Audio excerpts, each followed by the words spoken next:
Radio.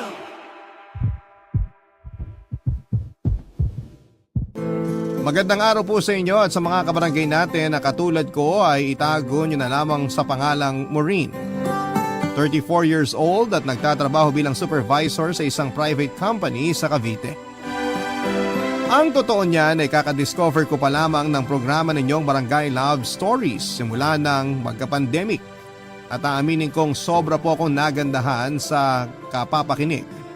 Dahil nakakapulot po ako ng mga aral at inspirasyon sa buhay mula sa mga storyang ibinabahagi ng ating mga kabarangay.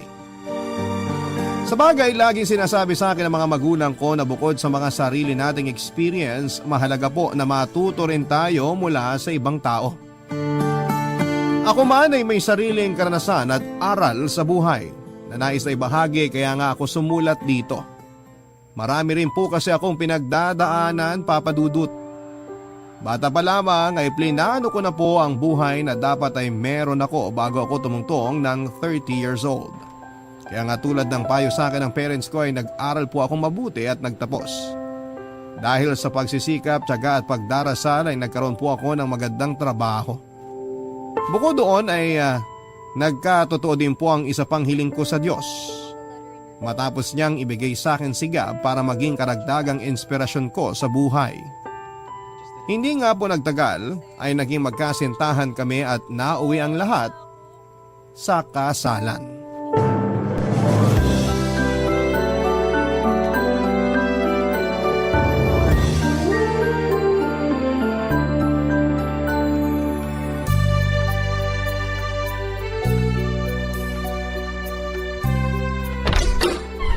Ay, nakakapagod naman ang araw na to. Sobrang traffic pa pauwi. Oh, darling, nandiyan ka na pala. Pakis nga. Mwah. Grabe, darling. Amoy isda ka naman. Amoy isda talaga ako. Katatapos ko lang magprito ng isda dun eh. Tara na sa mesa para makakain ka na. Sa itsura mo mukhang sumaba ka sa matinding gera eh. Hindi lang matindi. Sobrang tindi. Ay, pero teka, mamaya na tayo kumain. Papahinga muna ako dito sa sofa ha. Ay, grabe. Nakaupo rin sa malambot na sofa. Kung alam mo lang upong sexy na ako dun sa jeep kanina. Sinabi ko naman sa iyo na mag-taxi ka na. Usog ka, tatabihan kita. O ayan. Akin na yung mga binti mo, mamasahihin ko. Uy, grabe naman. Ayos lang. Upo lang ang katapat nito. At saka baka pagod yung mga kamay mo, darling. Mapasma ka pa. Wala namang kaso sa akin. Gusto ko lang makatulong ibsan yung nararamdaman mo. Tsaka, magaling kayang magmasahe tong kamay ko. Alam mo yan. Puro ka talaga kalokohan. Okay nga lang ako. Huwag ka na mag-abala. Maiba nga pala tayo. Kumusta naman ang araw mo dito? Ayun, okay naman. Nasira yung lababo kanina kaya inayos ko. Tapos nakapaglaban na rin ako at nakapagpatuyo. Mamaya ko na lang tutupiin yung mga damit natin pagkatapos natin kumain. Tapusin ko yun habang nanonood tayo ng TV. Naks naman, napakabait naman ng asawa ko. Mabait lang? O syempre masipag din. Yan ang gusto ko sa'yo eh. Pero nakalimutan mo rin sabihin na gwapo. Ano ba yan? Namihasa ka naman yata. Ganun talaga.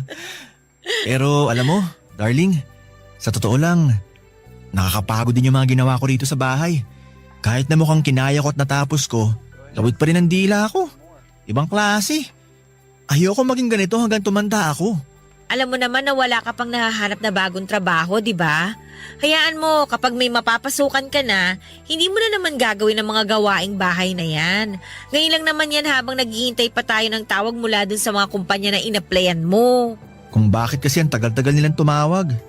Nakakainip din kayong maghintay dito sa bahay natin.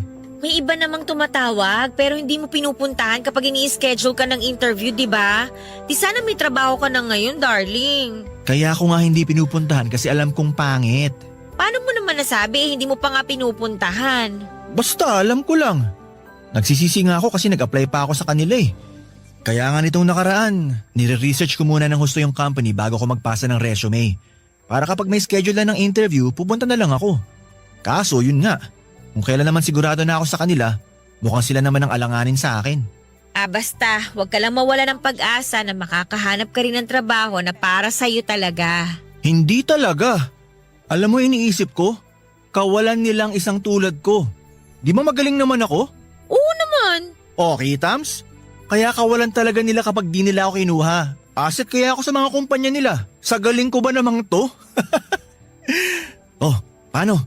Kain na tayo, darling. Medyo nagugutom na kasi ako eh. O sige, ako rin. Biglang nagutom at nadoble ang pagod ko.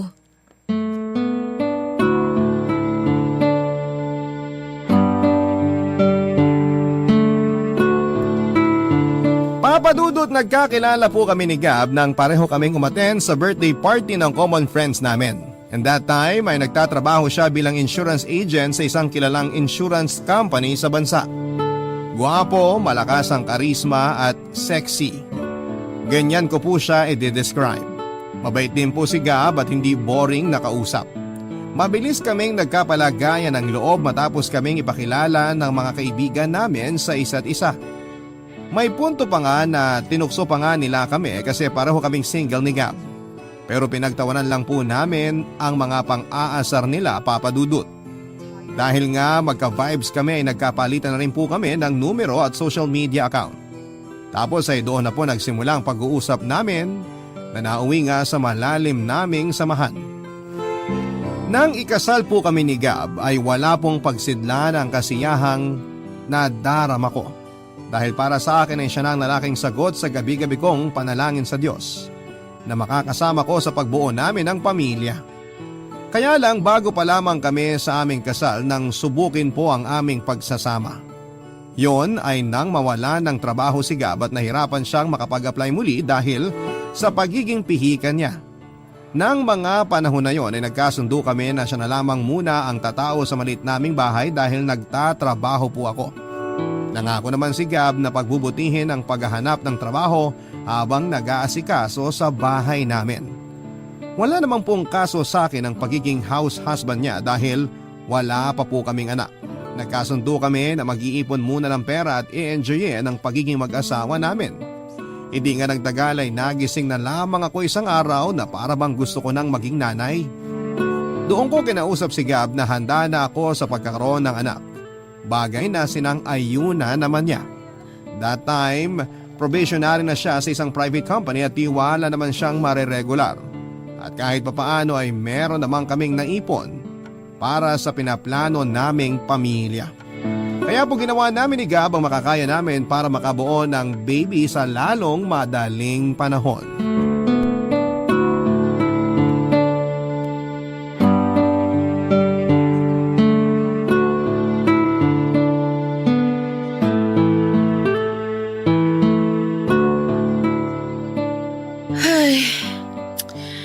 Bakit negative na naman? Ano? Wala na ba talagang pag-asa? Oh, darling. Bakit nakasimangot ka dyan? Sinong hindi sisimangot? Tingnan mo nga itong result ng PT ko, oh. Negative na naman. Tingin nga. Oo nga, no? Ibig sabihin hindi ka pa rin buntis, darling. Ganun na nga. Nalulungkot lang ako. Pangilang PT ko na to. Pero ganun pa rin yung resulta. Bunga, akala ko pa naman this time makakabuo na tayo. Ginagawa naman natin ang lahat pero bakit parang ang hirap?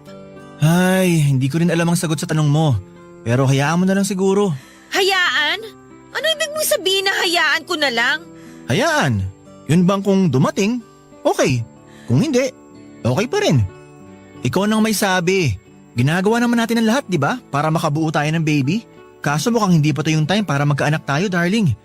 Kaya ang suggestion ko, hayaan mo na lang. Nandun na tayo sa sinasabi mong hayaan. Kung dumating, okay. Kung hindi, okay pa rin. Kaso bakit parang ayos lang sa'yo? Ha? Ano pinagsasabi mo? Sa tono mo kasi mukhang wala kang pakialam kung magkaanak man tayo o hindi eh. Kasi sabi mo hayaan na lang. Alam mong hindi totoo yan, Maureen. Kung hindi totoo, hindi mo rin sana sasabihin na hayaan na lang natin. Kasi hindi ka ba nakakaintindi? Gusto ko na nga magkaanak tayo eh. Tapos ayaw pang ibigay sa atin. Hindi naman natin pababayaan ang magiging baby natin ah. Palalakihin naman natin siya na maayos at saka aalagaan ng mabuti. Bakit ba? Bakit ba hindi marinig ng Diyos yung panalangin natin? Bingi ba siya? Dinami mo pa talaga ang Diyos sa kabaliwan mo? Hindi ako baliw. Nagsasabi lang ako ng feelings ko. Pwes, ayusin mo yung feelings mo dahil nakakainis. Lalo ko lang tuloy na patunayan na wala kang pakialam sa nararamdaman ko dahil sa inaasal mo gabi. Alam mo, napipiko na ako sa'yo. O bakit ka nagagalit? Dapat ako yung magalit sa ating dalawa kasi ako yung binabaliwala mo. Wala akong binabaliwala rito, Maureen. Masyado ka lang praning mag-isip. Pwede ba? Kung frustrated ka dahil hanggang ngayon negative pa rin na result ang pregnancy test mo, pwes huwag mo ibaling sa akin. Nananahimik ako rito tapos bigla mo akong aawayin? Ano ka, baliw? Baliw na kung baliw. Pero masama bang gustuhin ko na magka-baby na tayo? Hindi nga masama. Pero ang masama yung questionin mo ang proseso. Alam mo, kung sisirain mo lang umaga ko, mabuti pa pumasok na ako sa trabaho. At least doon hindi ako bubungangaan ng katulad ng ginagawa mo. Alam mong hindi kita bubungangaan kung inaayos mo lang sana yung mga sinasabi mo. Maayos ako. Ikaw ang magulo. Hay naku, ewan ko sa'yo! Umalis ka na nga! Sinisira mong umaga ko! Ikaw ang sumira sa umaga mo, no? At aalis na talaga ako kahit hindi mo sabihin. Panira ka ng araw. Bad trip ka. Tawagin niyo na po akong desperada pero nagkakaedad na po ako, Papa Dudut. At alam naman natin na mahirap sa mga kapwa ko kababaihan ng makabuo o magdala ng sanggol sa sinapupunan habang tumatagal. Bukod doon ay nakaplano na po sa akin na magka-baby pagtungtong ko sa edad na 26 years old. Para naman meron pa po akong lakas at pagkakataon na alagaan ang anak ko. Pero dahil nga sa paulit-ulit na pagkabigo na makabuo kami ni Gab ay pinanghinaan po ako ng loob at nagduda para sa plano sa amin ng Panginoon. May punto na kunesyon ko ang pagkababae ko dahil na rin sa kung papaano tratuhin ni Gab ang sitwasyon namin. Para po kasing hindi mahalaga sa kanya ang feelings ko at ang pamilya na bubuuin namin. Hanggang sa isang beses ay may nakapagpayo po sa akin na magpakonsulta sa doktor para malaman kung may diferensya ang matres ko, Papa Dudut. Tapos ay doon ko po na-discover na meron akong PCOS. Yun po ang dahilan at tanging hadlang para magkaroon kami ng baby ni Gab sa lalong madaling panahon.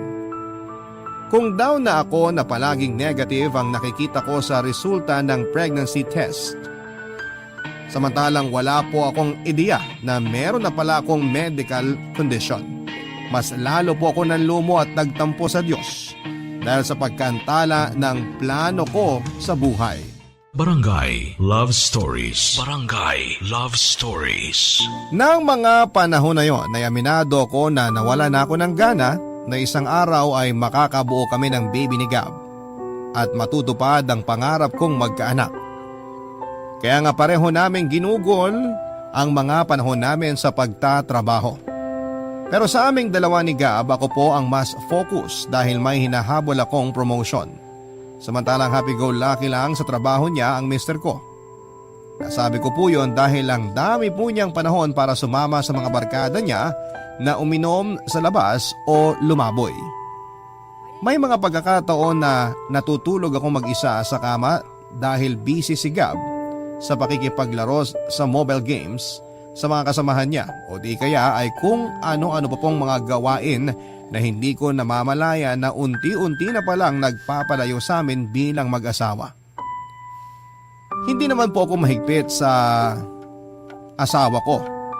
Sa katunayan, ako rin po ang nagsasabi na sumama siya sa mga katrabaho niya tuwing may labas sa mga ito para hindi naman niya maramdaman yung lungkot kapag mag-isa sa bahay namin dahil nasa opisina pa ako at napapadala sa pag-overtime. Malaki po ang tiwala ko sa mister ko at hindi ako yung klase ng babae na may pagkasilosa. Siguro sabihin na natin na wala akong panahon na isipin ang bagay na yon dahil busy po ako sa pagtatrabaho. Kaya lang ay muli na naman pong sinubok ang pagsasama namin ni Gab bilang mag-asawa nang kung kailan na-promote na ako sa trabaho bilang supervisor ay saka naman siya natanggal sa opisina nila dahil sa pagiging irresponsableng empleyado. At syempre hindi po ulit naghanap ng bagong trabaho si Gab, sa halip ay bumalik siya sa pagiging taong bahay.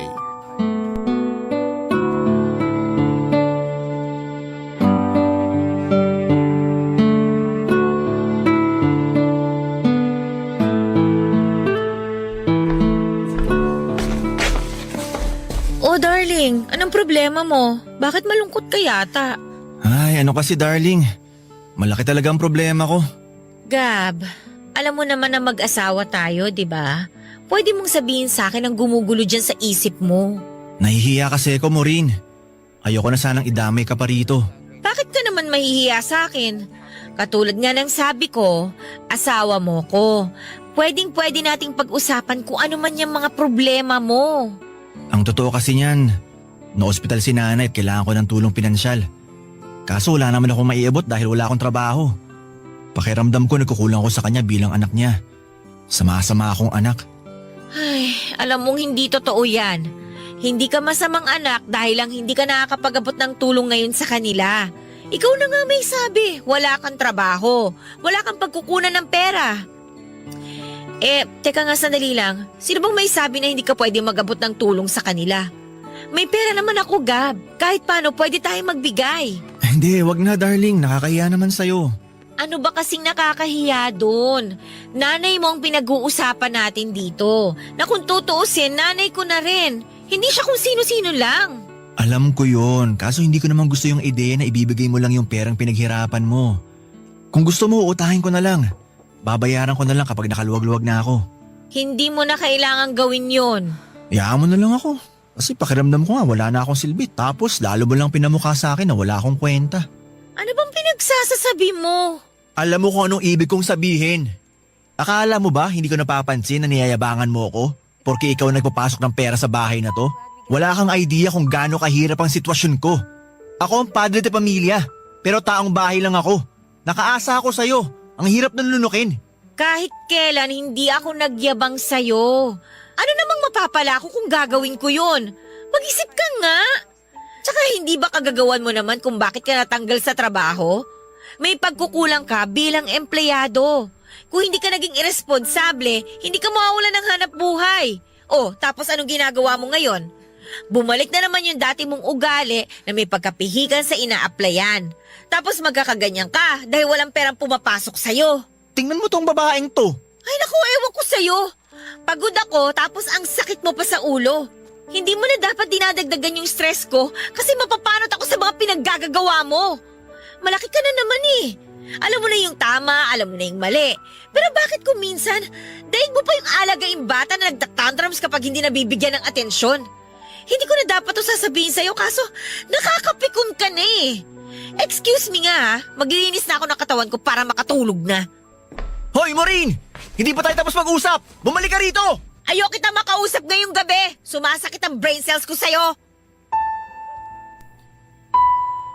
Hindi po nangyari na binayaran ako ni Gab, Papa Dudut, tulad ng pinangako niya sa akin.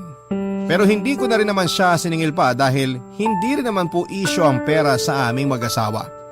Bukod doon ay pamilya naman niya ang tinutulungan ko. Kung tutuusin ay hindi na dapat niya utangin yon, kaya lang ay medyo mataas ang pride ni Gab. Kaya naman hinayaan ko na lamang siya sa gusto niyang gawin. Kaso hindi na nga po siya nakapagbayad, napadalas pa nang napadalas ang panghihiram niya ng pera sa akin kahit na hindi naman mahalaga ang pinagkakagastosan niya. Madalas kasi luho lang talaga tulad ng bagong sapatos, damit o di kaya ay cellphone. Doon na po ako nagsimulang ma-stress, Papa Dudut. Kasi ako rin po ang nagbabayad ng mga bills and other expenses namin sa bahay since wala siyang trabaho. Siyempre dahil mag-asawa kami ay kinausap ko po si Gab ng masinsinan. Pero imbes na mahinahon siyang makipag-communicate sa akin, ay nag-init po kagad ang ulo niya at sinabihan niya ako na pinagdadamutan ko daw siya o di kaya ay pinagmamalakihan porket ako ang may trabaho sa aming dalawa. At ako rin ang nagbabayad ng mga bills at bumibili ng pagkain namin. Nasaktan po ako, Papa Dudut, dahil ginagawa ko naman ang lahat masuportahan lamang ang pang-araw-araw namin. Dahil ayaw ko na bang isumbat sa kanya ang kawalan niya ng kakayahang dumiskarte para sa aming pamilya. Kaya lang ay hindi ko na napigilan ang sarili ko na magsabi ng mga sama ng loob ko sa kanya matapos niya akong sabihan ng hindi magaganda. Sa pagdaan ng mga araw ay hindi po naging maayos at mabuti ang relasyon namin ni Gab bilang mag-asawa. Tapos may mga gabi na madalas pa siyang umuuwi ng nakakainom galing sa kung saang bar kasama ang mga katropa niya.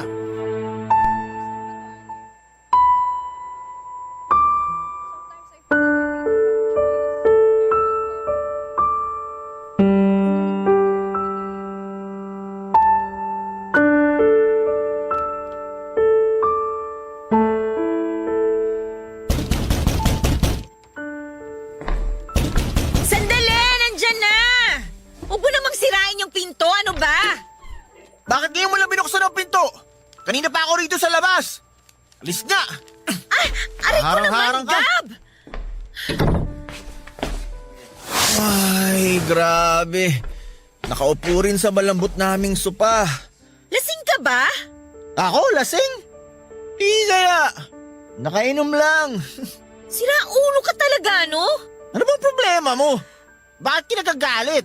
Eh sino bang hindi magagalit? Pang ilang gabi mo na yung ginagawa. Ano ba talagang problema mo?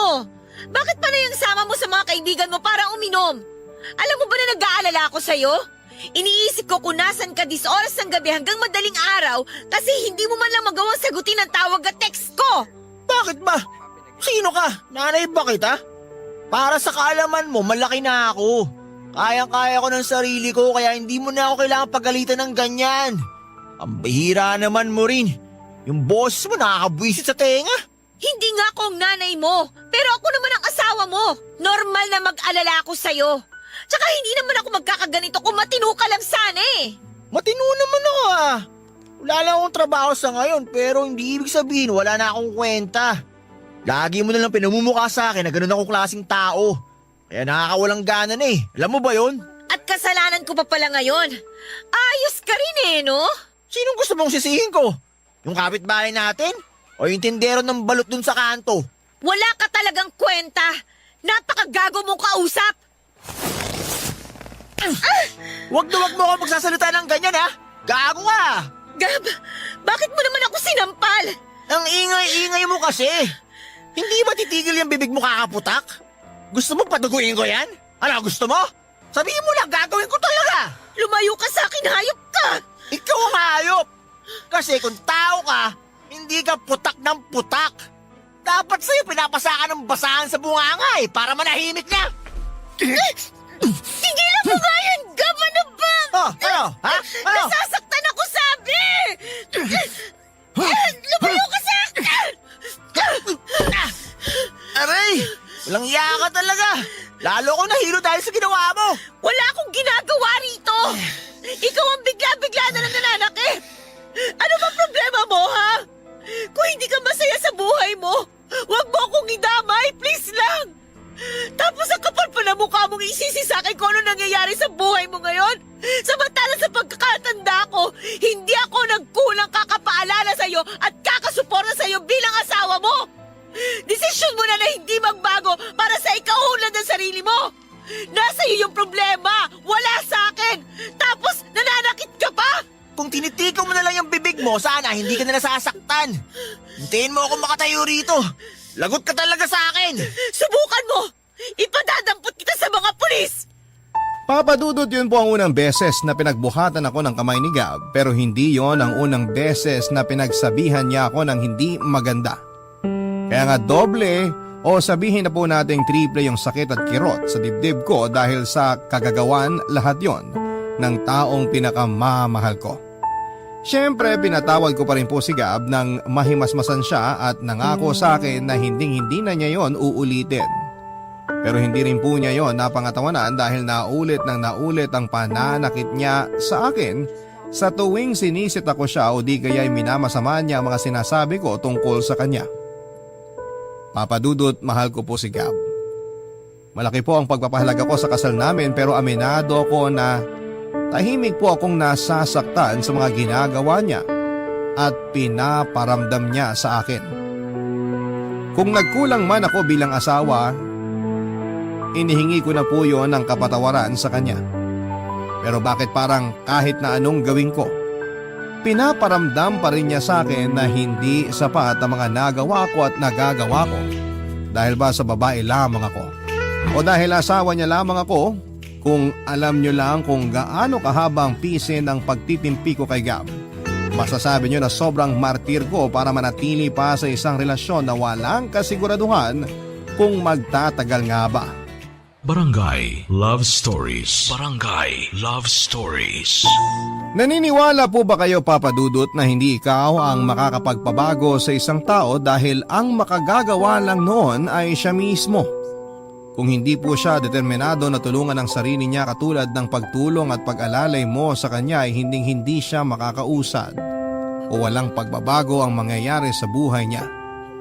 Natatandaan ko po na ganyan ang eksaktong payo sa akin ng mga magulang ko, kaya nga bigla ko na lamang naalala ang lahat ng mga sinabi nila matapos kong gawin ang makakaya ko upang suportahan at tulungan si Gab bilang asawa niya. Aside sa financial support ay hindi rin po ako nagkulang ng moral support sa kanya, Papa Dudut. Kaya nga lang ay hindi ko po talaga kinakitaan ang kahit na kaunting kusa ang mister ko para tulungan ng sarili niya. Dumating po ako sa punto na napapatanong na lamang ako sa sarili ko kung may saysay pa ba ang pakikisama ko sa kanya at ipaglaban ang kasal namin kung siya mismo ay hindi nag-e-effort para sa relasyon naming dalawa. Alam ko na hindi magandang magduda, Papa Dudut, lalo't nag-invest na ako sa kanya emotionally and mentally. Asawa ko siya at kasama ko siya sa lahat ng mga pangarap ko sa buhay. Pero nakakapagod na. May mga gabi na hindi ako nakakatulog ng maayos, kakaiya kung kailan darating yung point na mababago ni Gab ang disposisyon niya sa buhay niya. Para naman sa kanya ang lahat ng mabubuting bagay na kapalit ng pagsisikap at pagsasakripisyo niya.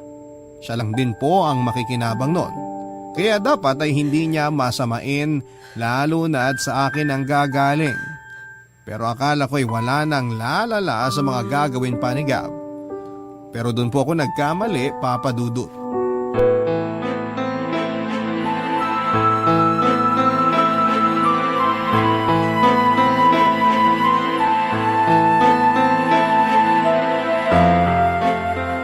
Gab! Ano to? Ano ba yan? Ikaw ang tinatanong ko! Bakit may foil sa damitan mo, ha? Saan mo to ginagamit? Ano ba pinagsasabi mo? Akin na nga yan. Nagtutupi ako ng mga damit mo tapos nakita ko na lang to dun sa drawer mo. Sabihin mo nga sa akin, nagdodroga ka ba kaya ka may ganito? Ano? Sagutin mo kung lintik ka! Ano kasi, Maureen? Kailan pa? Darling, Tinatanong kita kung kailan pa, Gab! nito lang nakaraang buwan, pero isang beses lang naman yun. Sinong ginagago mo? Sa palagay mo maniniwala ako na hindi mo na yung ginagawa samantalang meron kang ganito sa damitan mo? Kaya palagi kang hingi ng hingi sa akin ng pera? Tapos sa ganito lang napupunta? Pabayaan mo muna kasi ako magpaliwanag. Ano pa bang paliwanag mo? Alam ko na kasi kung saan pupunta ang usapan na to eh. Ang ending, ako na naman yung sisisihin mo. Na kesyo kasalanan ko yung mga kamalasan mo sa buhay. Na masyado akong pakialamera samantalang hindi naman ako ang nanay mo. Na kapag hindi kita pinagbigyan sa gusto mo, kinokontrol ko na yung buhay mo. Di ba yan lagi mong sinasabi sa akin? Ang kapal-kapal ang mukha mong gumawa ng ganitong klase ng katarantaduhan imbis na pagtuunan mo ng atensyon yung relasyon at pamilya natin. Hindi ko maintindihan nasa na ba yung utak mo? Nandiyan pa ba sa ulo mo o nasa talampakan mo na? Kasi kung nag-iisip ka, alam mong hindi to gawain ng matinong tao. Nagawa ko lang naman yun kasi pinilit ako ng mga kaibigan ko. Ano ba yan, Gab? Hinayaan mo lang na kontrolin ka ng mga taong yon? Tsaka, paano mong natatawag pa rin silang kaibigan? Samantalang hindi naman sila mabuting impluwensya sa'yo. Hindi ko na talaga alam ang gagawin ko o sasabihin ko sa'yo kasi ako yata ang unang mababaliw sa atin. Para ako nag-aalaga ng bata na nasa katawan ng matanda. Please lang, ayusin mo ang buhay mo bago ka pasirain ang bisyo mo. Inaayos ko naman, pero Ano? Puro ka na lang dahilan. Ang hirap kasi sa'yo. Hindi ka consistent sa ginagawa mo. Yung gana mo, good for one day lang tapos bukas expired na. Nahihirapan na akong intindihin ka sa totoo lang. Tapos, lalo mo lang pinasakit ang ulo ko matapos kung malaman itong pinaggagawa mong ungas ka. Papa Dudut, dumating po ako sa punto ng buhay ko na parang gusto ko na lamang sampalin ang sarili ko ng maraming beses nang sa ganon ay magising na ako sa katotohanan na hindi na magbabago si Gab kahit na anong tulong ang gawin ko. At matapos ko ngang malaman ang iba pa niyang bisyo bukod sa paglalasing ay mas lalo lamang akong nadismaya sa kanya, Papa Dudut. Bigla-bigla ay nag-flashback sa akin yung mga sakit at hinanakit na ibinigay niya sa akin sa loob ng aming relasyon. Kaya mas lalong-lalo akong nakumbinse na wala ng pag-asa na magkakaayos pa kami. Pero dahil may pagkatanga ako ay pinatawad ko po ulit si Gab, Papa Dudut. Pero sa kondisyon na magbabagong buhay na siya at hindi na niya isasangkot ang sarili sa ganong uri ng bisyo. Kaso ay hindi ko na alam kung ilang beses nang nangako si Gab tapos sa huli sisirain lamang niya mga sinabi niya at hindi po niya tutuparin. Sa totoo lang, Papa Dudut, laking pagsisisi ko na kinasal ako sa kanya dahil puro na lamang stress at sama ng loob ang idinulot niya sa akin. May punto na parang gusto ko na lamang siyang ibalik sa nanay niya dahil wala pa mang kaming anak ay daig ko pa ang nag-alaga ng sandosenang bata sa katauhan niya. Ang sabi nila ay darating at darating ka rin sa punto na magsasawa ka na kahit mahal mo pa yung tao ay mas gugustuhin mo na lamang na lumayo sa kanya dahil wala ka nang nararamdaman na pagpapahalaga sa relasyon ninyo. Kundi dahil pagnanatili ka pa sa pakikisama sa kanya, baka makita mo na lamang ang sarili mong hubot-hubad na naglalakad sa kalsada. At yun po ang eksaktong naramdaman ko nang muli ay isangkot na naman ni Gab ang sarili niya sa isang gulo kung saan ay napaaway siya at pansamantalang nakulong. Kinailangan ko pa po siyang tubusin sa presinto at grabe ang kahiyan ng inabot ko para maareglo ang kanyang nagawang kaso.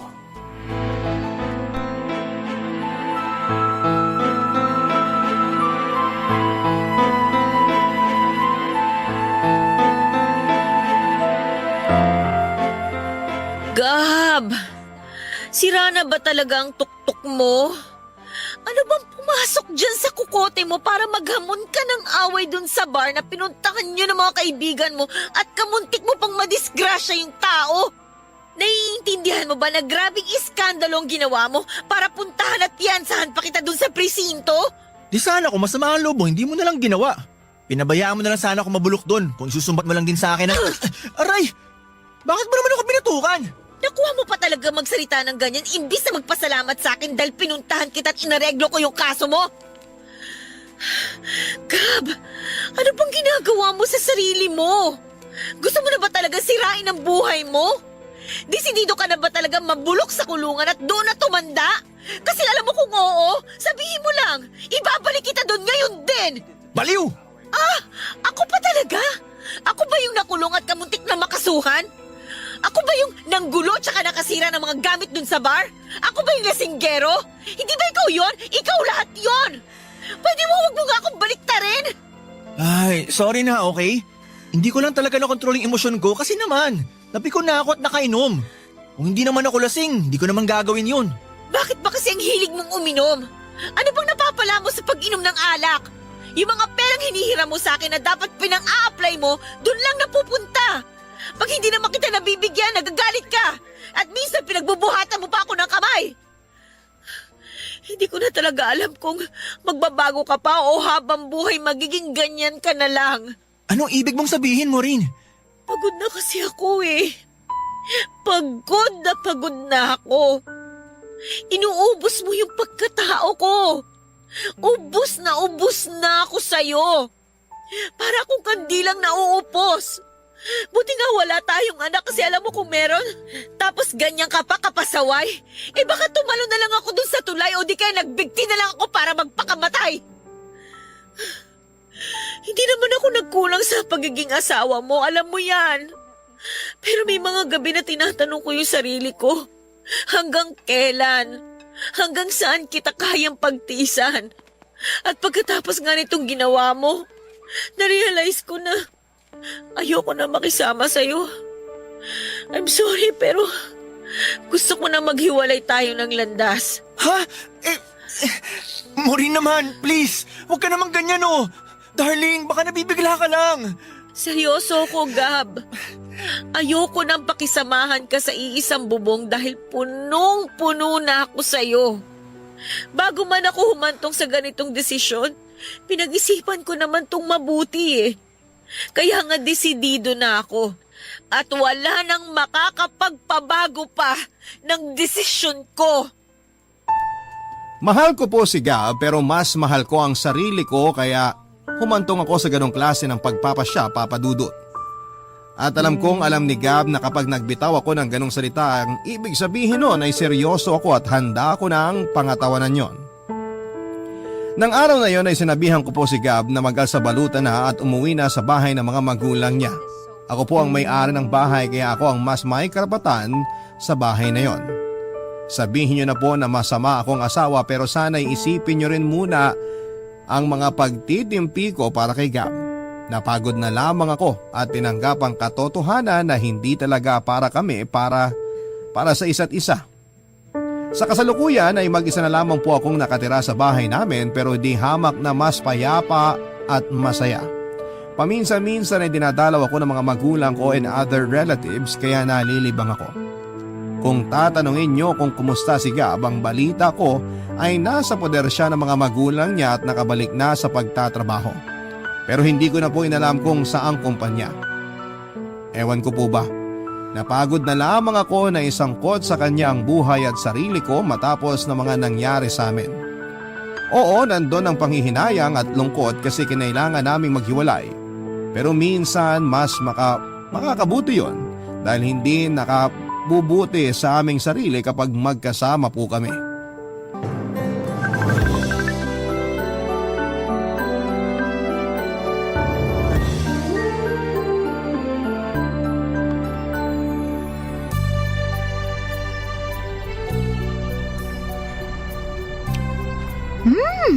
Ang sarap naman itong macaroni salad na gawa mo, George. Naks, salamat at nagustuhan mo, Ami. Sobra! Ano ba nilagay mo dito? Hindi nakakaumay yung lasa, ha? Wala naman akong special ingredient na nilagay dyan. Hindi nga. Alam mo, gumagawa rin naman ako ng macaroni salad. Pero bakit hindi naman ganito kasarap? Baka kasi ang nilalagay mo lang nakahalo ng mayonnaise, condensed milk. Bakit? Ano pa bang dapat na ihalo dun? Pwede mo siyang haluan ng heavy cream o kaya all-purpose cream para hindi masyadong matamis o maasim. Saka maganda rin ang magiging texture ng dressing ng salad. Oo nga, no? Minsan kasi napapasobra rin sa asim o tamis yung salad na ginagawa ko tapos malabnaw pa. Kaya nga mas okay na lagyan mo ng mga ganong cream para mag-balance ang lasa nila. Yun kasi ang pangontra sa asim. Tapos hindi pa ganong katamis. Alam mo, ang dami ko talagang natututunan sa'yo pagdating sa pagluluto. Hindi naman. Konti lang din naman ang alam ko. Anong konti? Ang dami ko kayang nalalaman na secret recipe o ingredient mula sa'yo. Natutunan ko lang din naman yung mga yun sa nanay ko. Kasi mahilig siyang magluto. Buti ka pa. Si mama kasi walang kahilig-hilig magluto. Pero thank you kasi dinala mo ako dito sa park. Sobrang relaxing pala dito. Ayaw mo kasing manood ng sine ngayon. Saka ayaw mo rin na tumambay sa mall. Kaya ito ang naisip ko na tambayan natin. Mas okay nga dito kaysa doon sa mga dati nating pinupuntahan eh. Kasi mas tipid. Sira, mas okay dito kasi hindi ganun karami ang tao tsaka hindi rin maingay. Sa bagay. Sa totoo lang, mas gusto ko rin talaga dito kasi mas nararamdaman ko na kasama kita. Ha? Ano ibig mong sabihin? Palagi naman tayo magkasama sa school ah. Oo nga, pero iba pa rin yung mga ganitong lugar. Pakiramdam ko, parang solo natin ang mundo. Ang corny mo, alam mo yun? Pero sa bagay, tama ka naman din sa sinabi mo. Kasi tignan mo nga oh, ang konti ng tao dito sa park. Kaya parang solo na rin talaga natin tong lugar. Kaya sa susunod, ibang park naman ang puntahan natin. Yung mas maganda ang view. Para mas relaxing din ang date natin. Sige ba? Pero kahit naman saan tayo pumunta, nare-relax ako basta ikaw ang kasama ko, Ami. Ewan ko sa'yo, ang dami mong baon na banat dyan ah. Totoo naman ang sinabi ko. Makasama lang kita kahit saglit. Buo na kaagad ang araw ko. Konti na lang talaga, dudumugin na tayo ng mga langgam dito sa pwesto natin sa tamis ng mga sinasabi mo. Kumain na nga lang tayo kasi magbabike pa tayo mamaya, di ba? Oo, may nakita na ako na pwedeng rentahan na bike dito sa park. Mas masaya raw mamasyal kapag nakabike eh. Excited na ako kasi ang tagal ko na rin hindi nakakapag-bike. Ubusin na nga natin itong mga pagkain na dala mo, George. O eto, susubuan na kita nitong macaroni salad.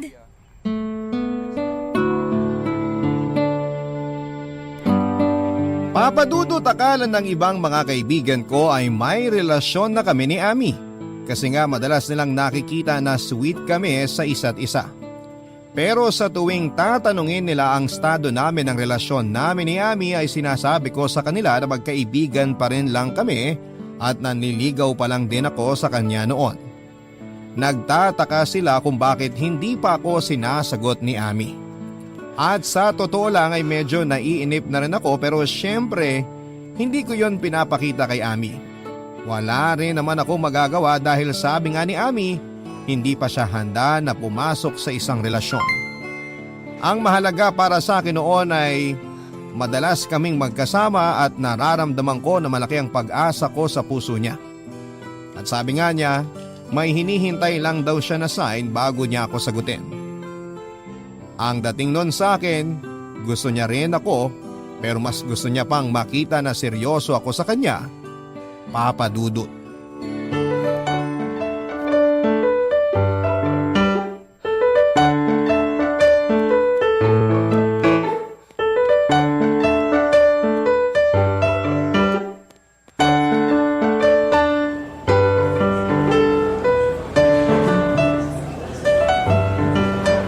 Ayun!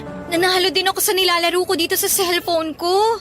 Sakto kasi malapit na rin palang magsimula ang klase namin. Sasabihan na nga sana kita na may 7 minutes ka na lang bago ang klase nyo. Mabuti natapos ka na dyan sa nilalaro mo. Naaliw kasi ako masyado dito sa bagong game na dinownload ko. Makapag-ayos na nga ng mga gamit ko. Nga pala Ami, may gagawin ka ba bukas? Bukas? Mga anong oras? Mga lunchtime siguro. Kung lunchtime, wala naman kasi sa umaga ko sasamahan si mama na mag-grocery. Bakit? Anong meron? May nakita kasi ako na bagong bukas sa Korean restaurant dun sa mall. Mahilig ka sa mga Korean food, di ba? Tara, dun tayo mag-lunch bukas. Sige, tara. Libre naman ako ng lunchtime. Okay, sunduin nila kita bukas. Hi George! Hi Ami! Hello, Leo. Sakto ang dating mo kasi paalis na rin ako dito sa kantin. Samahan mo tong kaibigan mo ang bagal kumain. Kanina pa niya kinakain yung chamin niya hanggang ngayon di pa ubos. Mabagal kasi talaga kumain yan si George. Tama! Uy, grabe kayong dalawa sa akin ha. O sige na, alis na ako at baka malate pa ako sa klase ko. Okay, basta yung lakad natin bukas ha. Opo, hindi ko kakalimutan. Sige na, mauna na ako sa inyong dalawa. Bye! May date kayo bukas ni Ami? Oo, itatry namin kung masarap dun sa nakita kong bagong bukas na Korean restaurant sa mall na malapit dito. Fan nga pala ng Korean movies at series yang si Ami, no? Sinabi mo pa, kaya nga pati mga Korean food naging hilig na rin niya eh. George? Matanong ko lang ha. Wala ka bang naririnig tungkol dyan sa nililigawan mo? Naririnig? Anong ibig mong sabihin? Sa totoo lang, medyo nagulat nga ako nang makita ko kayo dito na magkasama eh. Ha? Bakit naman? Eh kasi, narinig ko dun sa isang kasamaan ko sa soccer team na parang nagkakamabutihan na raw sina Ami tsaka si Ed. Yung badminton player dito sa school natin. Ay nako Leo, huwag ka nga masyado nagpapaniwala sa mga ganyang chismis. George, alam mo naman na hindi ako mahilig maniwala sa mga ganong chismis. Kaya lang kasi, Ano? Bakit hindi mo matuloy ang sinasabi mo? Kasi nga parang nakita ko si Ami tsaka si Ed sa plaza nung isang araw. Magka-holding hands silang dalawa. Uy bro, bakit hindi ka na nagsalita dyan? Wala naman kasi akong dapat sabihin. Sa'yo na nanggaling na hindi ka naman sigurado na silang dalawa nga ang nakita mo. Kaya ang mabuti pa, umorder ka na ng pagkain mo. Kasi dumadami na ang estudyante dito sa kantin.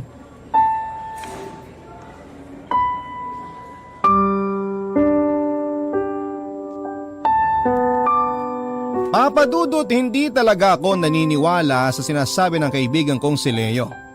Kahit alam ko na wala siyang dahilan para mag-imbento ng kwento, imposible rin naman na maging totoo ang sinasabi niya na may ka-holding hands na ibang lalaki, si Ami. Hindi naman kasi si Ami ang tipo ng babae na madaling makuha o mapasagot. Kaya nga, mahigit 1 taon na ako nanliligaw sa kanya noon, kaya naman kesa magtalo pa kami ni Leo, sinabi ko na lang ulit na baka nagkamali lamang siya nang nakita niya. Na hindi si Ami yung nakita niyang babae. Malakas na kasi talaga ang pakiramdam ko noon na malapit na akong sagutin ni Ami. Alam naman kasi natin kapag may pag-asa tayo sa nililigawan natin, hindi ba Papa Dudut? At palaging pinaparamdam sa akin ni Ami na hindi masasayang ang mga effort na ginagawa ko para sa kanya. Pinanghahawakan ko yung mga pasaring niya na gusto niya ako. Pero hindi pa lang siya handa na pumasok sa pakikipagrelasyon ng mga panahon na yon, Papa Dudut. Kaya naman nag-aabang na lamang ako sa magiging sagot niya. Barangay Love Stories. Barangay Love Stories. Di ko na rin nakikita kung sino ang madalas niyang nakakasabay kumain at umuwi. Hindi na rin kasi niya madalas na nasasagot ang mga tawag ko. Hindi na rin siya madalas na nagre-reply sa mga text ko sa kanya. Pero hindi pa rin ako bumitaw, Papa Dudut, at iniisip ko na nga lang na totoo ang dahilan na ibinibigay niya sa akin. Na busy lamang talaga siya sa academics niya at mga requirement para makagraduate, Papa Dudut.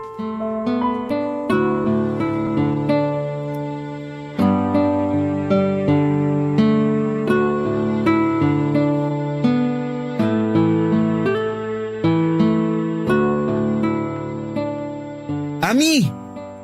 Ami, sandali! Ang bilis namang maglakad ni Ami. Kanina ko pa tinatawag pero hindi niya ako nililingon. Ay! Ami! Ami, hintayin mo ako! Ami! Oh, George!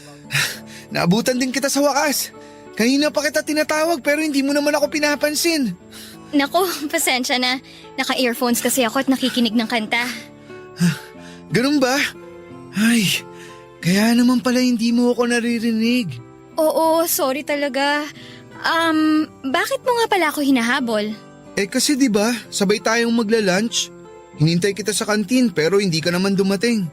Tapos nung nakita nga kitang naglalakad dito sa field, hinabol na kita. Hala, oo nga pala.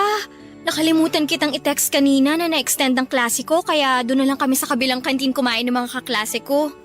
George, sorry Nawala talaga sa isip ko kasi na-empty bat din ang cellphone ko kanina. Wala namang kaso sa akin yun, Ami. Saan ka nga pala pupunta? Dyan lang.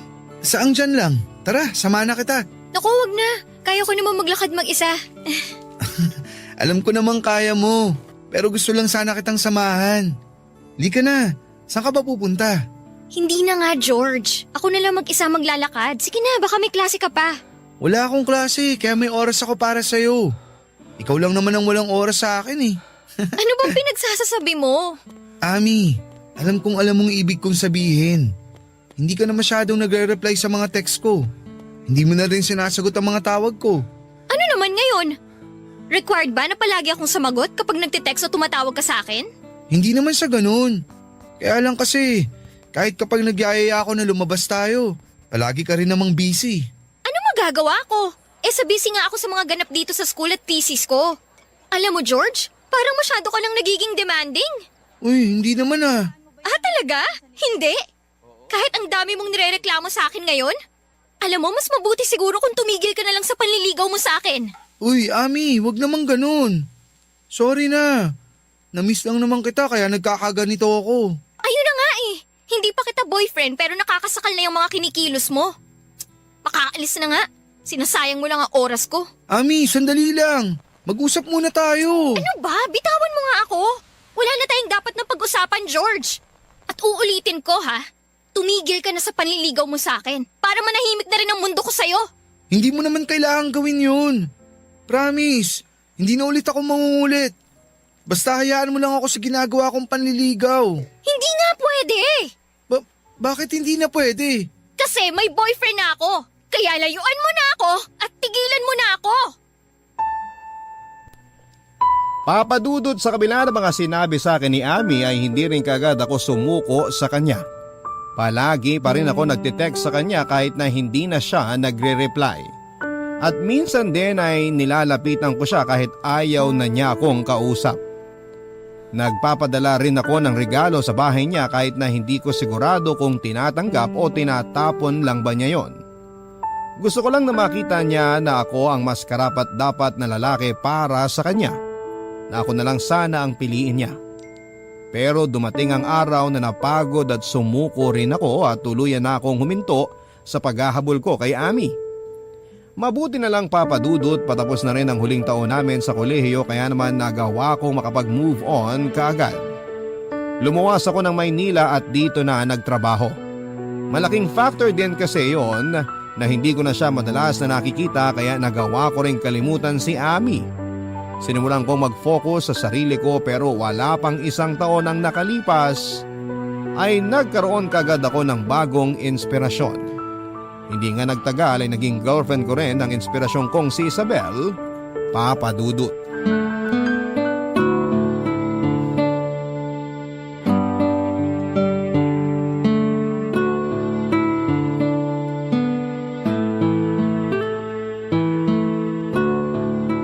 Tao po!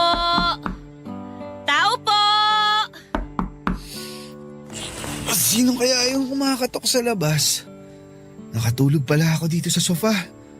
Teka, anong oras na ba? 1:00 na pala ng madaling araw. Sinong pupunta dito sa apartment ko ng ganitong oras? George! George, nandyan ka ba? Oh, Tao boses po! ni Isabel yan ah. Ano bang ginagawa niya dito ng ganitong oras? Buksan ko na nga yung pinto.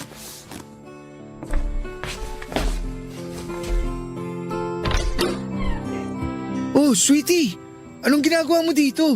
Ay, mabuti naman at binuksan mo na tong pinto. Kala ko umalis ka kanina kaya walang tao dito sa apartment mo eh. Alam mo naman kapag ganitong oras, nandito lang talaga ako. Lika, pasok ka. Salamat. Ano bang meron at napasugod ka dito ng ganitong oras? Saka, bakit parang ang laki naman ng bag na dala mo? Sweetie, ang totoo, lumayas na ako sa bahay namin. Ha? Bakit mo naman ginawa yun? Magkausap lang tayo kanina sa cellphone bago ako matulog. Wala ka naman kahit na anong binanggit na aalis ka ng bahay niyo at pupunta ka dito. Wala talaga akong binanggit kasi alam ko na pagod ka kanina galing sa trabaho. Pero sweetie, di ba nakwento ko na sa'yo dati na napapadalas ang pag-aaway namin ni Mama?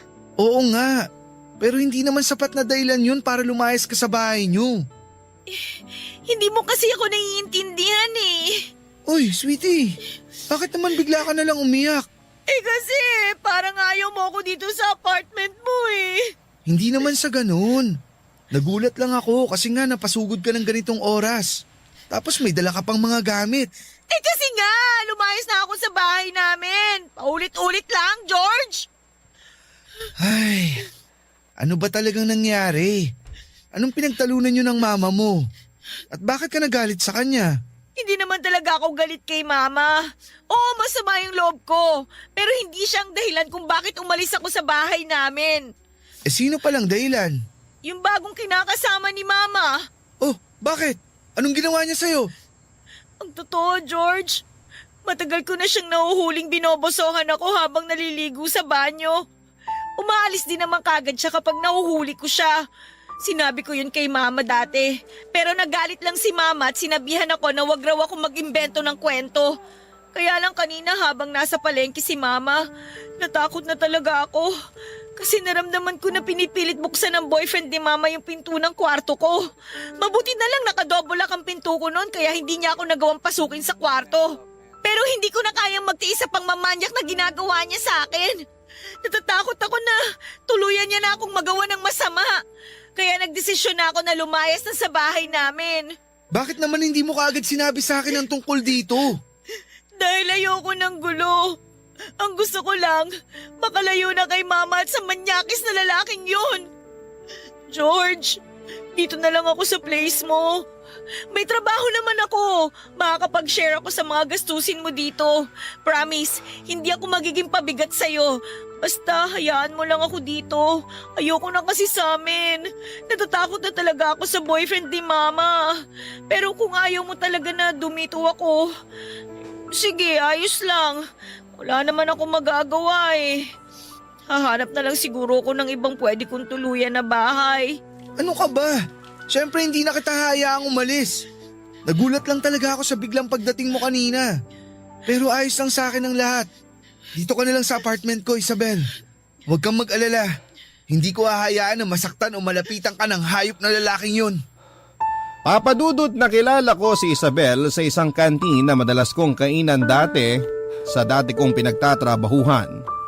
Maganda siya at simple lamang kung mag-ayos, mabait din siya at malambing magsalita.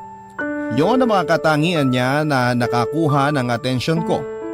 Kaya nang maging madalas na ang pag-uusap namin at pagbabatian ay kinuha ko na rin ang pangalan niya sa Facebook, pati na rin ang cellphone number niya. Doon kami nagsimula na madalas na magkausap hanggang sa niligawan ko na nga siya at naging girlfriend. May 3 buwan pa lamang kaming magkarelasyon nang kumatok si Isabel sa place ko at nagsabi na gusto na niyang magsama kami sa isang bahay, papadudot. Nagdalawang isip pa talaga ako noong una kasi sa totoo lang ay hindi ko alam kung ano ang tamang gawin tungkol sa bagay na yon. Pero nang umiyak na nga si Isabel sa harap ko at sabihin niya ang tungkol sa pagtatangka sa kanya ng masama ng kinakasama ng mama niya, hindi na ako tumanggi pa sa gusto niyang mangyari na tumira siya sa apartment ko. Barangay Love Stories. Barangay Love Stories. Papadudot, nag-live-in na nga kami ni Isabel at nagtulungan sa mga gastusin sa bahay. At tama nga ang ibang tao sa sinasabi nila na mas makikilala mo ang karelasyon mo kapag nagsama na kayo sa iisang bubong. Dahil marami akong na-discover sa ugali ng partner ko na hindi ko pa alam noong umpisa. May pagkamudi pala siya lalo na kapag may menstruation siya. Mabilis ding uminit ang ulo niya kapag bagong gising siya o kaya ay inaantok. Mahilig siyang magluto pero tamad siyang magligpit ng mga ginamit niyang pagluto. Ayos lang naman sa akin yon dahil ang mahalaga ay alam kong mahal namin ang isa't isa. Papadudot, 4 na buwan pa lang kaming nagsasama nang magbuntis ang partner kong si Isabel. Pareho kaming hindi handa pero pareho rin kaming nangako na magiging mabuting magulang kami sa anak namin. Kaya lang sa 3 buwan ng pagbubuntis ni Isabel ay nakunan siya dahil masyado raw mababa ang kanyang matres. At mula nang mawala ang anak namin, nagbago ang ugali ng partner ko, Papadudot.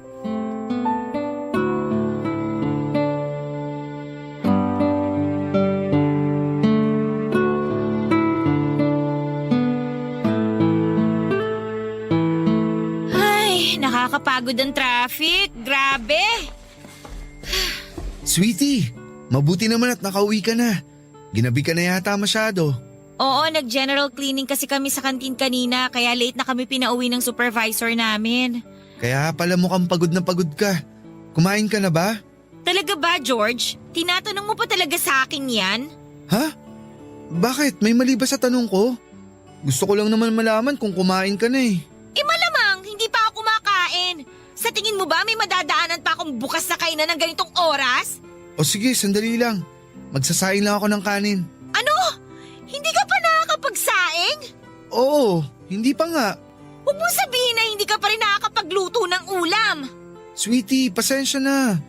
Hindi ko naman kasi alam na dito ka maghahapunan. Kumain na kasi ako bago umuwi dito. Kaya akala ko ganun din ang gagawin mo kasi nga ang sabi mo, may overtime kayo sa trabaho. Kaya di na ako nagluto. Pero hindi ko naman sinabi na sa labas na ako kakain, di ba? Oo nga, pero yung kasi ang akala ko. Ano ba kasing ginawa mo dito sa bahay? Ang aga mo nag-text sa akin kanina na nakauwi ka na dito ah. Maaga nga, pero nag-ayos kasi ako ng toilet bowl natin. Eh di ba nung isang araw lang inayos mo na rin yun? Gumagawa ka lang yata ng dahilan eh. Totoo ang sinasabi ko, Isabel. Nagkaroon na naman kasi ng bara yung toilet bowl at nahirapan akong tanggalin. Doon talaga ako nagtagal kanina. Nakakabwisit ka, George! Isabel, huwag ka nang mainis. Hindi ko naman kasi talaga alam na hindi ka pa kumakain eh. Paano ko hindi maiinis? Pagod na nga ako galing sa trabaho, tapos wala pa akong dadat na pagkain dito sa bahay. Mabilis lang naman magsaing. Tapos anong ipapaulam mo sa akin? Delata na naman. Gusto mo yata talaga ako mamatay ng maaga eh. Siyempre hindi. Ano ba yung sinasabi mo? Eh halos araw-araw mo na akong pinapakain ng mga ulam na galing sa lata. Ano ba talagang gusto mo mangyari? Magkasakit ako sa bato? Ganito na lang. Maghanap lang ako ng bukas na karinderya para makabili ako ng kanin sa kalutong ulam. Hintayin mo na lang ako dito sa bahay. Wag na. Hindi na lang ako kakain. Ha? Eh di ba hindi ka pa nga naghahapunan? Saglit lang naman akong bibili ng pagkain sa labas. Hintayin mo na ako. Alam mo George, malilipasan lang din naman ako ng gutom kakahintay sa pagbalik mo. Kaya mabuti pa, itulog ko na lang to. Teka, Isabel, saan ka pupunta? Sa kwarto, matutulog na ako. Buwisit! Buwisit na bahay to! Buwisit na buhay to! Buwisit talaga! Papadudot ng magbago ang ugali ni Isabel at magsimula ang malamig na pakikitungo niya sa akin ay inisip ko na gawa lang yon ng pagkawala ng anak namin. Na hanggang sa mga oras na yon ay nagdadalamhati pa rin siya kaya madalas siyang galit o mainit ang ulo kahit sa mga simpleng bagay lang. Madalas ako nakakatanggap ng mga sigaw o pagmumura mula sa kanya at minsan ay naririnig ko mula sa kanya na hindi na siya masaya sa pagsasama namin. Nakala ko ay nasasabi niya lang dahil mainit ang ulo niya. Hindi niya rin ako pinagbibigyan sa kama pero wala namang naging problema sa akin tungkol sa bagay na yon. Mahal ko si Isabel at gagawin ko ang lahat para intindihin siya. Kaya lang hindi ko alam na darating kami sa point na susubukin ng ibang tao ang relasyon naming dalawa. Hindi ko na paghandaan ang bagay na nadiskubre ko tungkol sa kanya. Sobrang sakit. Kasi ng panahon na yon kay Isabel ko na pinaikot ang mundo ko, Papa Dudut.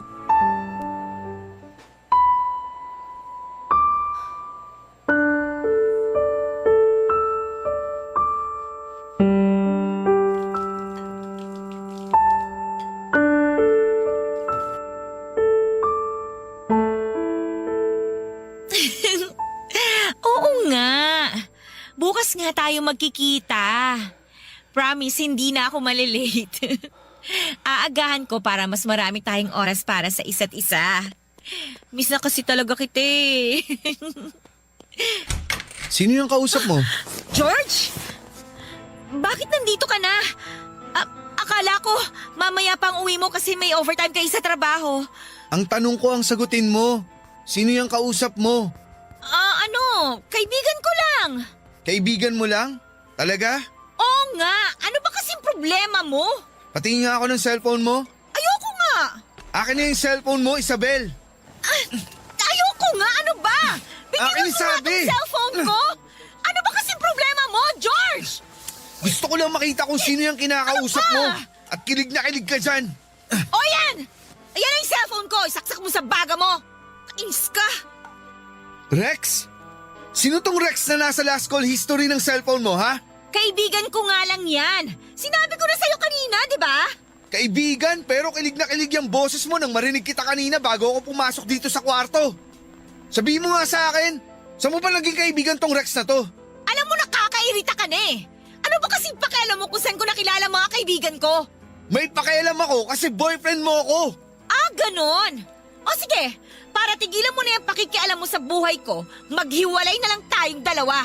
Tapos ngayon nakikipaghiwalay ka dahil lang dito sa Rex na to? Nakikipaghiwalay ako kasi nakakabwisit na yung ugali mo. Nakakasakal ka na eh. Umay na ako sa'yo at sa pagiging makitid ang pag-iisip mo. Kaya mabuti pa, tapusin na natin ang lahat sa ating dalawa. Hindi ako papayag. Bakit? Humihingi ba ako ng permiso sa'yo? Sa ayaw at sa gusto mo, tapos na tayo, George! Isabel, wag naman ganito. Pag-usapan naman natin ng maayos to. Nag-uusap naman tayo ng maayos ah. Maayos kung tinatapos ang relasyon natin ngayon. Pero hindi naman to ang solusyon sa problema natin. Sorry kung nagalit ka agad ako kanina. Hindi ko sinasadya na sigawan ka. Wala na akong pakialam kung sinasadya mo o hindi. Ang gusto ko na lang, mag-break na tayo! Isabel, Mahal mo pa rin naman ako, di ba? Ayusin na lang natin to. Sorry na. Ayun na nga, George eh! Hindi na kita mahal. Kaya nga ako nakikipag-break na sa'yo. Hindi ako naniniwala. Alam ko na mahal mo pa rin ako. Okay, fine. Aaminin ko na para matauhan ka na. May iba na akong mahal. Si Rex, yung lalaking kausap ko sa cellphone kanina. Mahal ko na siya. Kaya umalis ka na dyan sa harap ko, mag-i-empake na ako ng mga gamit ko. Isabel naman, please. Huwag mong gawin sa akin to. Hindi ko kayang mawala ka sa buhay ko. Huwag mo akong iwan. Bitiwan mo nga ako, Parang George. awa mo na, Huwag mo Isabel. nga akong yakapin. Ano ba? Huwag mo Alis ka akong nga dyan, iwan. mag-i-empake na ako. Alis dyan. Huwag mo kunin mo ang gamit mo. Huwag ka umalis sa bahay na to. Isabel, kung gusto mo tatanggapin ko na break na tayo. Basta huwag ka lang umalis. Huwag mo lang ako iwan. Nagmamakaawa ako, Isabel. Ayoko umalis ka.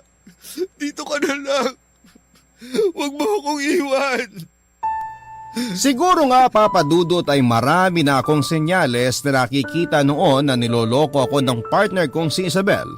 Pero hindi ko lang pinansin ang mga senyales na yon sa labis na pagmamahal na nararamdaman ko para sa kanya. Hanggang sa isampal na nga sa akin ang katotohanan.